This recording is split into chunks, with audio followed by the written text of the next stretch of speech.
Bonsoir. Alors ce soir, ça sera Alice au pays des merveilles. Dans un monde merveilleux.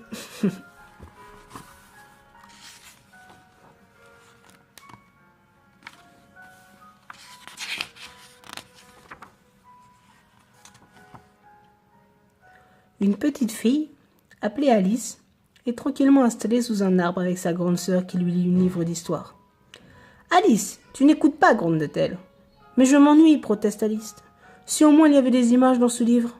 Dans mon monde à moi, tous les livres auraient des images, et tout serait absurde. » Plus tard, allongée dans l'herbe, Alice pense au monde de ses rêves et commence à s'assoupir. Soudain, un lapin blanc passe en courant. « Je suis en retard, je suis en retard !» s'écrie-t-il. Ce lapin parle. Et il a une veste. Et aussi une montre dans la poche de son gilet. « Monsieur Lapin, attendez !» crie Alice. « J'ai un rendez-vous très important, je vais être en retard. »« Pas le temps de parler, je suis en retard !» répond-il, en disparaissant dans un terrier.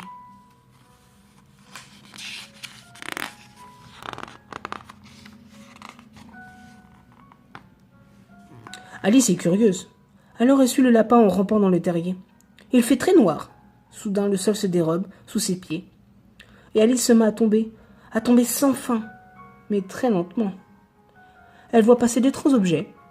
Une lampe à miroir, une chaise à bascule. Et elle continue de tomber. Finalement, Alice arrive au fond et aperçoit une petite porte.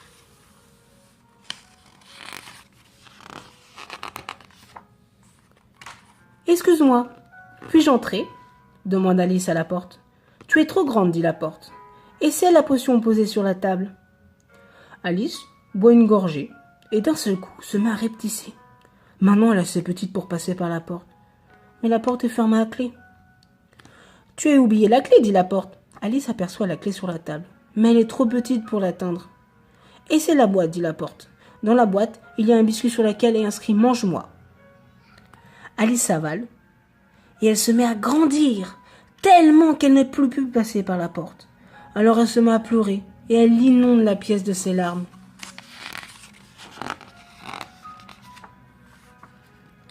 La bouteille !» crie la porte. Alice boit à nouveau cette fois.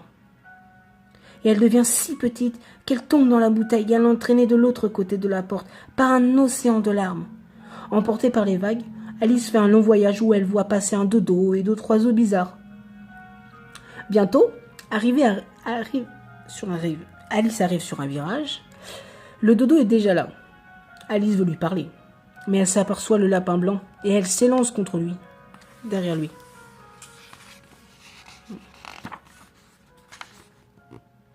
Alice s'enfonce dans la forêt et rencontre une grosse chenille bleue. « Qui es-tu » demande la chenille. « Je ne sais plus très bien, madame, » répond Alice. « J'ai si souvent changé de taille aujourd'hui. » La chenille se met à tourner sur elle-même, comme une toupie. Quand enfin elle s'arrête, elle est devenue un beau papillon. « Écoute mon conseil, » dit le papillon. « Un côté te fera plus grande, l'autre te fera plus petite. »« Un côté de quoi ?» demande Alice. « Du champignon, bien sûr, » crie-t-on en s'envolant. Alice repart à la recherche du lapin blanc et est bientôt perdue. Soudain, elle entend une chanson qui vient d'un arbre. Alice lève la tête, elle ne voit rien. Puis une tête souriante apparaît. « Oh, vous êtes un chat ?» dit Alice. « Le chat du Chester » répond le chat, tandis que son corps apparaît peu à peu. « Je cherche le lapin blanc » dit Alice. « Quel chemin dois-je prendre ?»« Cela dépend de l'endroit où vous voulez. Allez, » répond le chat du Chester. « Vous pourriez demander aux lèvres de Mars. Il est vers la gauche. Moi, je demanderai au chapelier fou. Il est vers la droite. Il est vraiment fou. Mais tout le monde l'est par ici. » Et le chat Chester disparaît.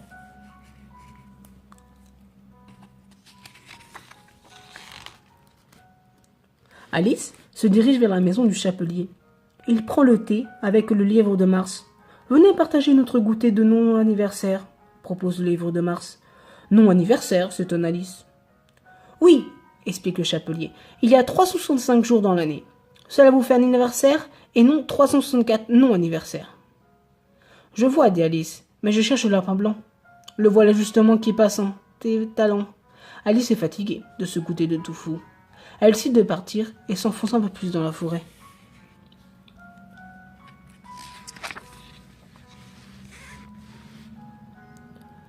Elle entend bientôt une chanson familière. « Oh, monsieur le chat, c'est vous » appelle Alice. « J'en ai assez. Je voudrais rentrer chez moi, mais j'ai perdu mon chemin. »« C'est parce qu'ici, tous les chemins mènent à la reine, » dit le chat. « La reine ? Quelle reine ? Vous ne l'avez pas encore rencontrée, dit le chat. À ce moment-là, une porte s'ouvre dans l'arbre. Alice entre, il y a des trompettes et des tambours. Sa royale majesté, la reine de cœur, annonce le lapin blanc. Oh, et aussi le roi. La reine invite Alice à jouer au croquet. Mais c'est un jeu étrange, avec des hérissons en guise de boules et des flamants roses en guise de maillet. Après, la reine sait autour d'Alice de frapper sa boule. Et elle le fait avec plus d'adresse que la reine, celle-ci se met en colère. « Coupez-lui la tête !» hurle-t-elle. « Ma chère, ne faudrait-il pas le juger d'abord ?» demande le petit roi. « Oh, très bien !» assète la reine, d'une voix furieuse.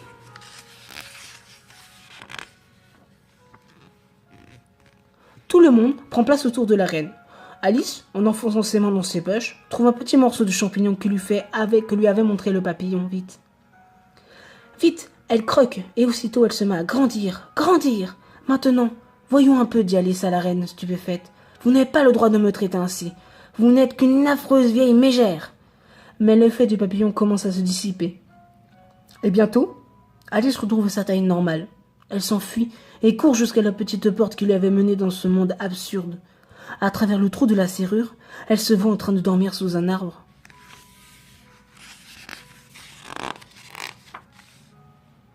« Alice, Alice, Alice, ouvre les yeux !»« Elle est revenue. Alice, dit sa sœur. Tu rêvais ?»« Oui, c'était un rêve absurde et drôle, dit Alice. Mais on rentre à la maison maintenant. »